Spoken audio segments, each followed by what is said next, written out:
Another day, another basketball stories na naman ang pagkikwentuhan natin. At ngayon nga, yung balitang grabe nga daw ang in-improve ni Max Christie sa Dallas Mavericks. At ang balitang blockbuster trade na gagawin ng Golden State Warriors. Hirap pa rin nga ang Dallas Mavericks na makaangat sa standing sa pagkakaroon nila ng record na 13 wins at 23 losses bilang ika-13 seed sa Western Conference.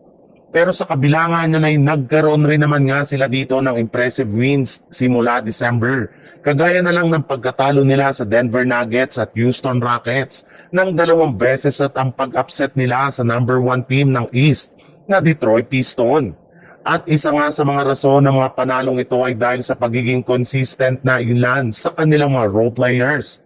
Katulad na lang ni Max Christie na nagtala pa lang ng 24 points sa kanyang 10 out of 13 shooting kahapon laban sa Houston Rockets. Simula lamang nga ng pag-average ng single digit sa Lakers noon ay umabot na nga po ngayon ang kanyang itinatala sa Dallas sa 12.3 points sa kanyang 49.3% shooting sa field goal.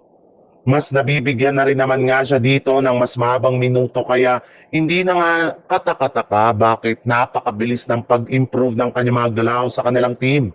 At inaasahan nga na meron pa itong ilalakas kapag binigyan nila ito ng mas malaking role sa kanilang kupunan.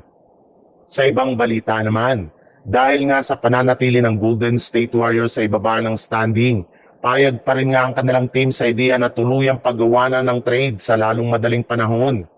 Sa katunayan, base nga sa ibinulgar ng isang NBA insider, bukas pa rin nga daw ang pintuan ng Warriors para i-trade si Kuminga sa kupunan ng Brooklyn Nets upang makuha ang matagal na nilang target na si Michael Porter Jr. III na available pa rin naman nga sa trade market.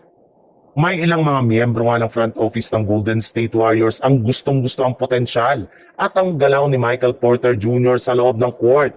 Bukod rin nga kay Michael Porter Jr., isa rin naman nga sa mga balak na kunin ng Golden State Warriors ngayong season ay si Anthony Davis mula sa Dallas Mavericks.